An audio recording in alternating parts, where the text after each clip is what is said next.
यहां श्री भगवान कह रहे हैं कर्मेंद्री और ज्ञानेंद्री दोनों का मेरे प्रति समर्पण हो जाना, तभी चित्त का समर्पण होता है।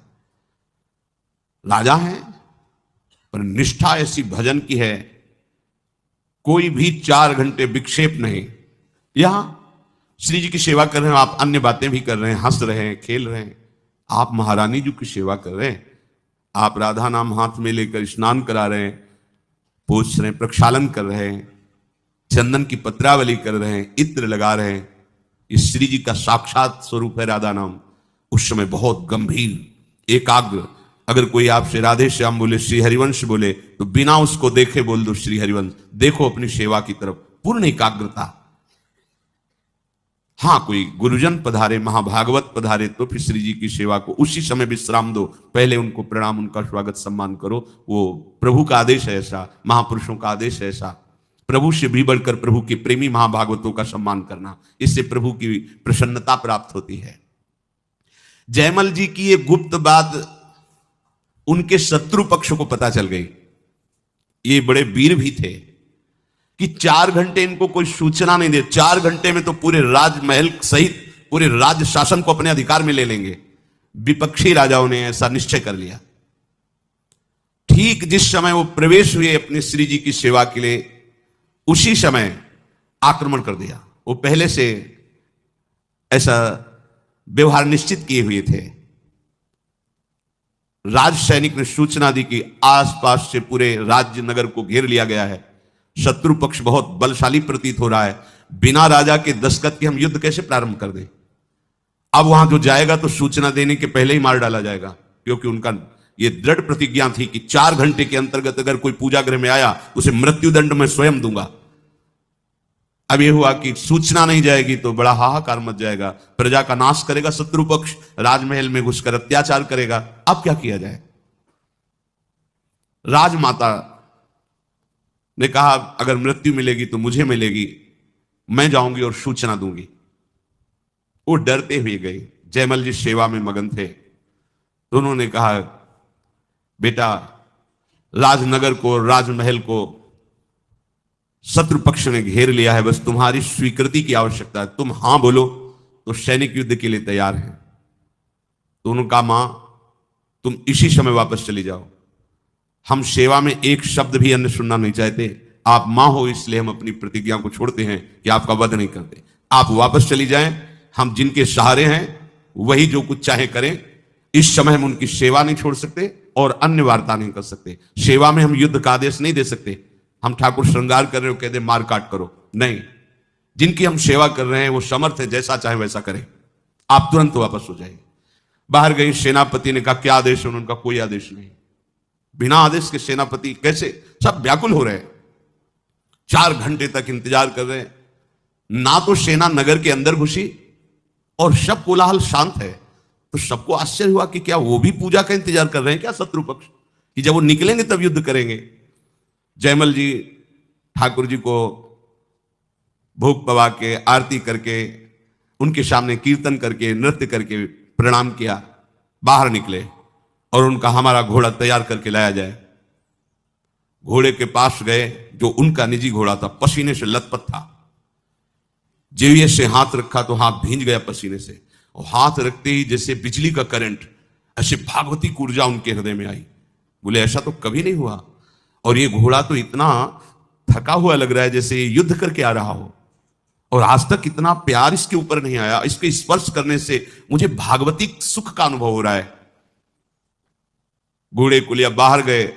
जितने सैनिक थे सब मूर्छित पड़े थे, केवल राजा को बीच बीच में होश आ रहा था। नजदीक गए, शत्रु पक्ष के राजा को जल आदि से चेतना देकर उठाया। बोले आए आप युद्ध करने थे और ये सब मूर्छित पड़े हैं, मैंने तो अपने सेनापति को आदेश दिया नहीं, ऐसा क्या हो गया? बोले एक ही वीर केवल आया था आपके पक्ष से, सांवले रंग का था। उसने बाण तो संधान नहीं किया, पर नेत्रों से ऐसा देखा कि सब घायल होकर मूर्छित हो गए। बस एक बार तुम उसे पुनः मुझे दिखा दो, मैं एक बार उसे हृदय से लगा लूं, कभी जीवन में हम तुम्हारी तरफ देखेंगे भी नहीं। प्रेम बाण ऐसा है कि बड़े बड़े घायल हो जाते हैं। तो उन्होंने उस राजा से कहा हो, हमारे प्रभु ने शत्रु पक्ष पर इतनी कृपा कर दी, जिनके दर्शन ध्यान में बड़े बड़े मुनिजन नहीं पाते, वो कोई सेनापति या शूरवीर नहीं, वो तो हमारे प्रभु श्याम सुंदर थे, राधा वल्लभ लाल जी थे। अगर हमारी निष्ठा है तो हर समस्या का समाधान श्री हरि है। लोग ये समझ नहीं पाते हैं। अगर निष्ठा ना होती तो घबरा के सेवा छोड़ देते और भाग पड़ते कि शत्रु पक्ष आ गया है, बाद में सेवा कर लेंगे। नहीं, अपनी निष्ठा में है। कर्मेंद्रिय और ज्ञानेंद्रियों का इस कोटि का समर्पण, निष्ठा, ये संत संग से, भजन करने से, भगवत महत्व का अनुभव होने से ये निष्ठा जागरण होती है। श्री भगवान कह रहे हैं कि ये भक्ति मुक्ति से भी बढ़कर है। जैसे जठरानल खाए हुए अन्न को पचा देता है, ऐसे अनन्य भक्ति अनंत जन्मों के कर्मों के संस्कार के भंडार को भस्म कर देती है। ये बहुत बड़ी बात है। इस बात का कहीं कोई साधन से संबंध नहीं है। आप साधना करेंगे तो उसका फल मिलेगा, लेकिन भगवान का आश्रय लेकर अनन्य भक्ति करेंगे तो भक्ति, जैसे हम अन्न पचाते नहीं हैं, स्वयं पच जाता है। एक प्रक्रिया है, पाया और समय पर वो पच गया। ऐसे ही हमें कोई प्रयास नहीं करना पड़ता। अनंत जन्मों के पाप कर्म जमा हैं, अनंत जन्मों के वो कर्म बंधन जमा हैं जो हमें कई क्या होता है। कैसे जाना जाए कि मेरे अंदर अनन्य भक्ति आ रही? जब तक उसका परिचय नहीं होगा तो हम कैसे जानेंगे? संतों से प्राप्त होती, सत्संग से प्राप्त होती है, गुरुजनों के चरणों की आसक्ति से प्राप्त होती, पर उसका स्वरूप क्या है? अनन्य भक्ति का स्वरूप क्या है? क्योंकि ये अनन्य भक्ति जिसके हृदय में आ जाती है, मोक्ष उसके चरणों में लुटता है। दीयमानम न गृहणन्ति बिना मत सेवनम जना। तो हे मोक्ष स्वरूप प्रभु, जिसके द्वारा लक्ष्य भेद हो बाण के समान, जैसे बाण लक्ष्य भेद करता है, ऐसे भगवान के तत्व का बोध और भगवत अनन्य भक्ति वो आप ही जानते हैं, क्योंकि आप स्वयं श्री भगवान हैं। तो आप कृपा करके बताइए कि जिस अनन्य भक्ति से आप प्राप्त होते हैं उसका स्वरूप क्या है? श्री भगवान कृपा करके बोले, देवानां गुणलिंगानां मानुश्रविक कर्मणां शत्रु एवैक मनसो वृत्ति स्वाभाविकी तुया अनिमित्ता भागवती भक्ति सिद्धेर्गरीयसी जरत्यत्यासुया कोशम निगीर्ण मनलो यथा। हे माता, जिस उपासक का चित्त संतों के संग से, भगवत कथा श्रवण से, भगवन नाम जप से, भगवन नाम कीर्तन से, भगवत धाम के वास और सेवन से पवित्र हो गया है, उसका चित्त निरंतर मेरे में लगा रहता है। कैसे लगा रहता है? गोस्वामी श्री तुलसीदास जी सरल भाव में व्यक्त करते हैं। काम ही नारी प्यारी जिमी लोभी जिमी प्रिय दाम तिमि रघुनाथ निरंतर प्रिय लागहु मोहि राम। हे राम, हे रघुनंदन, आप मुझे ऐसे प्यारे लगो जैसे कामी पुरुष रात दिन कामिनी का चिंतन करता है, लोभी पुरुष धन का चिंतन करता है। हे हरि, ऐसे मैं हर समय आपका चिंतन करूं। ये चिंतन की प्रवृत्ति। जैसे कामी पुरुष को पद्मासन लगा के ध्यान नहीं रखना पड़ता, एकाग्रता नहीं करनी पड़ती, स्वाभाविक चित्त की वृत्ति कामना से प्रेरित होकर कामिनी की तरफ हर समय बनी रहती है। लोभी पुरुष हर समय धन का चिंतन करता है, मोही पुरुष हर समय परिवार का चिंतन करता है, देहाभिमानी बिना प्रयास के देह का चिंतन करता है। ऐसे ही अनन्य भक्त का बिना प्रयास के अखंड चिंतन श्री प्रिया प्रीतम का होता है। अब अभी भक्ति में उस कोटि से प्रवेश ही नहीं हुआ तो आपको लगेगा अखंड चिंतन कैसे होता है। कभी कभी जब पूछते हैं और कि आपका भजन में नहीं, तो लगता है फिर कर क्या रहे हो, तुम्हारा हृदय है कहां? ऐसा कैसे हो सकता है कि तुम हरि के चरणों के दास होकर भजन विमुख समय, और फिर तुम्हें व्याकुलता नहीं, तुम्हें कष्ट नहीं? तद विस्मरणेन परम व्याकुलते, व्याकुल हो जाना चाहिए हृदय। त्रिभुवन की राज्य लक्ष्मी मिलने पर भी जो आधे पल के लिए अपने आराध्य देव का स्मरण नहीं छोड़ता वही अनन्य भक्त है। त्रिभुवन की राज्य लक्ष्मी, यहां तो 100-200 रुपए में घंटे 2 घंटे भगवान को भूल सकते हैं। अनन्य भक्त जिसका चित्त तैल धारावत निरंतर प्रभु में, अब इसे कुछ नहीं चाहिए। इस कोटि के भक्त के अंदर ऐसी आनंद वृत्ति प्रकट होती है कि ये जिस मोक्ष के लिए बड़े बड़े ऋषि मुनि कठिन प्रयास करते हैं, ज्ञान के पंथ कृपाण की धारा परत खगेश लगे नहीं वारा, जो निर्विघ्न पंथ निर्वाही सो कैवल्य परम पद लहाई, वो कैवल्य परम पद भक्तजन देखते भी नहीं है। ऐसा अनंत आनंद प्रेमानंद हृदय में प्रकट होता है कि मोक्ष सुख भी उनको बहुत लघु लगने लगता है। पर किनका? जिनका चित्त निरंतर प्रभु के चिंतन में लगा हुआ है। हम सबका प्रयास एक ही है कि निरंतर अंतर रहित प्रियाजू का चिंतन हो। इसीलिए कहते हैं सब सिद्धांतों का सार राधा राधा राधा। ये पराविद्या है। ये आपको किसी पुराण में, किसी प्रवचन में, किसी पंथ में नहीं मिलेगी। ये वृंदावन के नवनिवृत्त निकुंज में महान एकांतिक रस वर्षा करने वाला राधा नाम है। ये तो महारानी जी की कृपा है, अद्भुत कृपा है जो आपके कानों में राधा नाम सुनने को। ये राधा तत्व अगोचर है, अगोचर, न वेदों की दृष्टि में है, न वेद के अनुसार चलने वाले ब्रह्म ऋषियों की दृष्टि में है। प्यारोढ़ क्षमते न यच्यु शुकादि नाम तु ध्यानगम। ये राधा नाम वो अमृत है जो श्री कृष्ण कृपा पात्रों को ही केवल पीने को मिलता है। जब तक श्री कृष्ण कृपा नहीं, तब तक राधा चरणों का आश्रय और राधा नाम आपको सुनने को नहीं मिल सकता। अगर श्रवणेन्द्रिय में राधा नाम पढ़ रहा है, जिह्वा राधा राधा बोल रही है, तो आपके पास परम धन ऐसा एकत्रित हो रहा है जो लोक परलोक सब जगह मंगल करेगा। पर ऐसी आसक्ति हो जाए कि नाम छूटे ना, सोवत हु रसना रटे राधा कृष्ण सुनाम, करवट बदली चेतना जगी तो सुनाई दे रहा है, नाम चल रहा है। ये अनन्य भक्ति का स्वरूप है।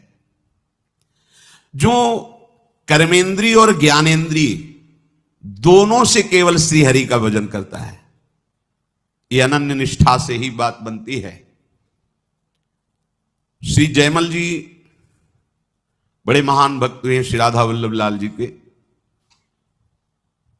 जयमल जी जब सेवा में जाते तो कभी कभी कोई राजकाज का विशेष कार्य आने पर उनके मंत्री उनको सूचना देते तो उनको पसंद नहीं आता।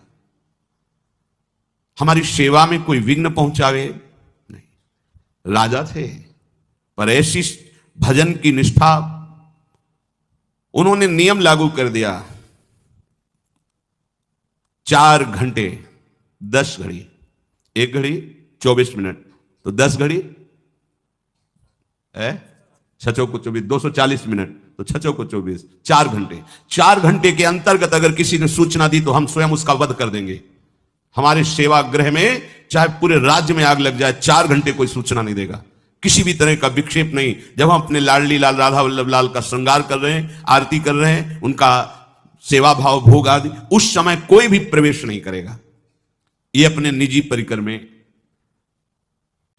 जब कोई जीवन में बिल्कुल भजन नहीं करता, केवल संसार को सत्य मानकर, परिवार के स्नेह में बंधकर भोग सामग्री एकत्रित करना, धनादि का संग्रह करना, परिवार को खूब भोग सामग्री दे करके सुख का अनुभव करना और पारिवारिक सेवा में ही मगन रहना, ये गति बिगड़ गई। क्योंकि हमारा जन्म ऐसे परिवार का अनंत जन्मों से हम पोषण करते चले आ रहे हैं, पर हमें कुछ लाभ नहीं मिला। हमारी गति बिगड़ जाएगी। हम केवल इतने के लिए ही नहीं आए हैं, ये तो हमारे जीने का व्यवहार है, लेकिन जीने का लक्ष्य क्या है कि अब हमारा नया जन्म ना हो।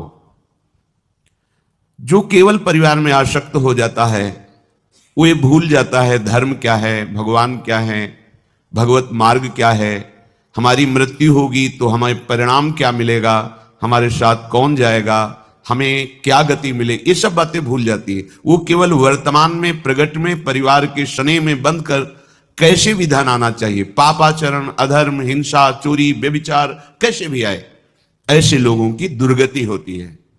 इनके लिए ना तो उत्तरायण है ना दक्षिणायन है, ये सीधे नारकी गतियों को प्राप्त होते हैं। जिन्होंने चाहे वो गृहस्थ हो या विरक्त, शास्त्र के अनुसार धर्म में चलते हुए साधना की है, उनका जब शरीर पूरा होता है तो उत्तरायण के अधिकारी देवता उन्हें ब्रह्मलोक तक पहुंचाते हैं, और जब तक ब्रह्मा की आयु रहती ब्रह्मलोक में सुख भोगते हैं, फिर ब्रह्मा के साथ ही भगवान में लीन हो जाते हैं।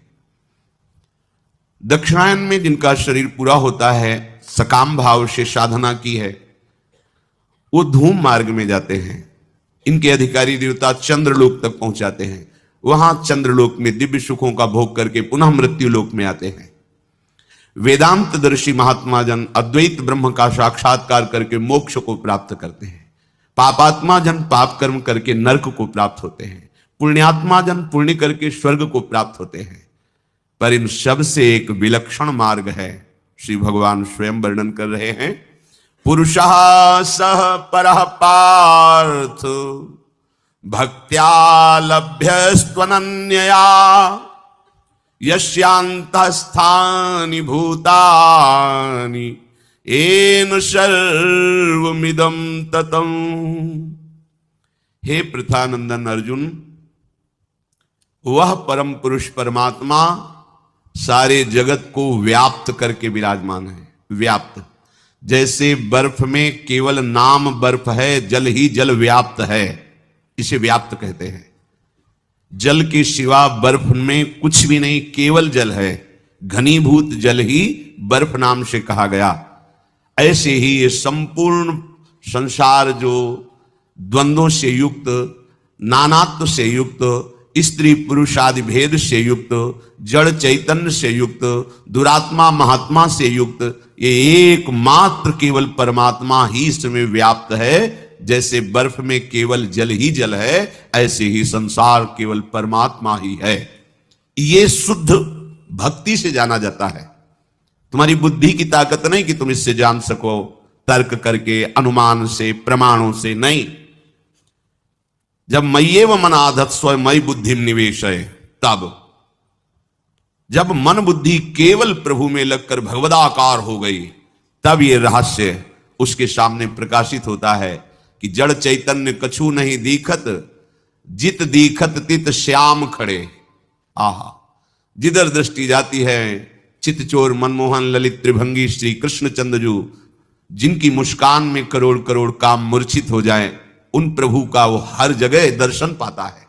जैसे गोपीजन कह रहे हैं, जित देखूं तित श्याममयी है। सखी मैं तुमसे क्या बताऊं, पता नहीं मेरी पुत्री को क्या हो गया है। अब न कोई स्त्री दिखाई देता है, न पुरुष दिखाई देता है, न जड़ दिखाई देता है, न चैतन्य, केवल केवल मेरे प्रीतम श्याम सुंदर दिखाई देते हैं।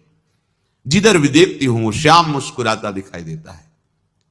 और ब्रह्म ज्ञानी जन जब चरम अवस्था के ज्ञान को प्राप्त होते हैं तो उनको भी यही दर्शन होता है। सर्वम खलमिदम ब्रह्म नेह नानास्ति किंचन, केवल ब्रह्म ही ब्रह्म है, दूसरा नहीं। मीरा जी की दृष्टि में जब प्रभु का प्रेम प्रकाशित हुआ तो प्रेम के नेत्रों से देख रहे, मेरे तो गिरधर गोपाल दूसरो न कोई, दूसरा है ही नहीं कोई, केवल गिरधर गोपाल ही है। जित देखो तित श्याममयी। हे प्रथानंदन अर्जुन, वह पुरुष जो परमात्मा है वो सारे जगत को व्याप्त करके विराजमान है। कैसे समझ में आएगा, कैसे उसकी प्राप्ति होगी? तो कह रहे पार्थ भक्त्या लभस्त्वनन्यया, ये लाभ अनन्य भक्ति के द्वारा प्राप्त हो सकता है, और कोई साधन नहीं है।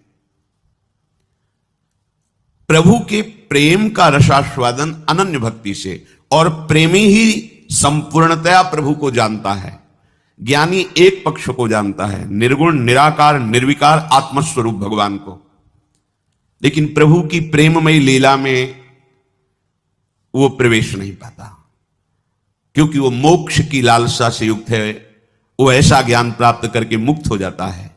पर प्रेमी प्रभु के निर्विकार तत्व को भी जानता है और भगवत प्रेम की लीला रहस्य को भी जानता है। इसलिए सम्यक रूप से जो जानकारी प्रभु की है वो केवल प्रेमी जनों को ही है।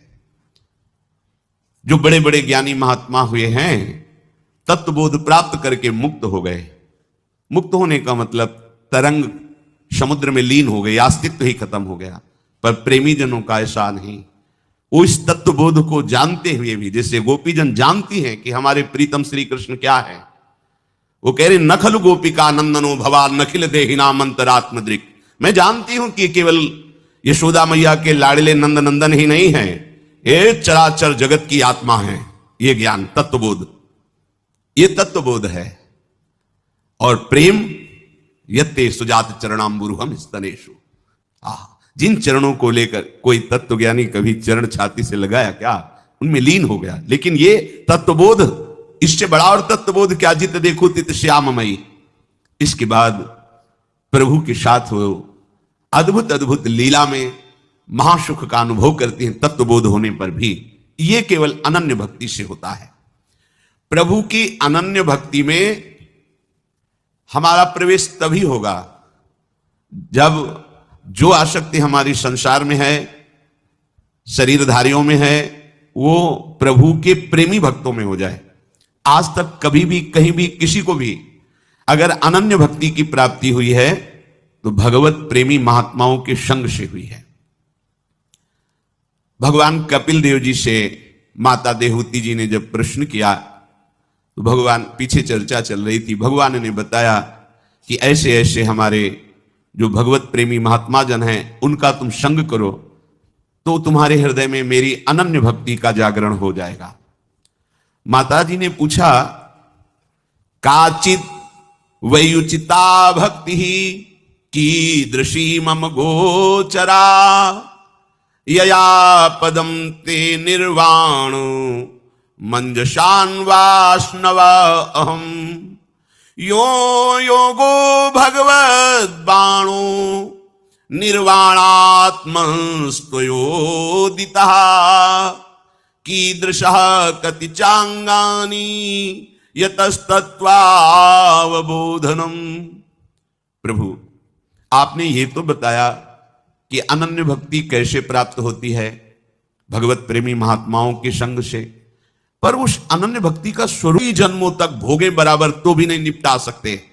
जब हम प्रभु की शरण में हो जाते हैं तो जरत्यासु या कोशम निगीर्ण मनलो यथा, जैसे अग्नि लगने पर सब भस्म हो जाता है, ऐसे भगवान के अनन्य भक्त के कर्म के जो गोदाम जमा थे वो सब भंडार भस्म हो जाता है। कटे कर्म बंधन संसारी, जो हमें बार बार जन्म मरण दुख देने वाले कर्म हैं, ये तुम्हारे दान पुण्य से नष्ट नहीं होंगे, सेव संतरा के दान से नष्ट नहीं होने वाले। ये गंगा जी के नहाने से, तीर्थ स्नान करने से वर्तमान का पुण्य बनेगा, वर्तमान का पाप नष्ट होगा, लेकिन भंडार नहीं नष्ट होगा। वो केवल अनन्य भक्ति से नष्ट होता है। जब हम श्री हरि के शरणागत होते, वो कृपा करके उसे भस्म कर देते हैं। श्री भगवान कह रहे, नैकात्मतां मे स्पृहयन्ति केचिन मत्पाद सेवाभिरता मदीहा ये न्यून्यतो भागवता प्रसज्य सभाजयन्ते मम पौरुषाणि। श्री भगवान कह रहे कि जो मेरे अनन्य भक्त होते हैं वो मेरी चरण सेवा में बहुत प्रीति करते हैं। हमारी प्रीति कहां है? इंद्रियों के भोगों में, अपने शरीर सुख में। ये देहाभिमान है, यही जीवत्व है। अनन्य भक्ति की प्रीति कहां होती है? भगवान की सेवा सुख में। जैसे कई बार सत्संग में सुनाया है, चोखे मेला जी बाजार जा रहे हैं सब्जी आदि खरीदने, वहां देखो बड़े बड़े केले रखे हैं। ये केले तो ठाकुर जी को बहुत प्रिय लगेंगे, चलो आज नमक रोटी का भोग लगा लेंगे, केला ठाकुर जी को ले चल। पूरे पैसे के केले ले लिए, सीधे विठ्ठल भगवान के दरबार में गए। भक्त बड़े दैन्य होते हैं, अंदर आंगन में प्रवेश नहीं किया, बाहर देहली से ही आवाज लगाई और कहा, ये केले ठाकुर जी को, रुक्मिणी जी को पवा दीजिए। विठ्ठल भगवान रुक्मिणी जी विराजमान, महाराष्ट्र पंढरपुर। तुम्हारे हाथ का ठाकुर जी थोड़ी पाएंगे, चलो यहां से। पर नहीं, उनको पाना ना होता तो मेरे अंदर प्रेरणा क्यों की? प्रायः जाति पक्ष पर लोगों की दृष्टि होती है। देखो, हम सब एक ही प्रभु की संतान हैं, एक ही माटी से बने हुए हैं। ये पंचभूत एक ही पंचभूत है, ये चाहे जहां हो यही है। और एक ही आत्मा है, भैया भेद किस बात का है? विचार करो।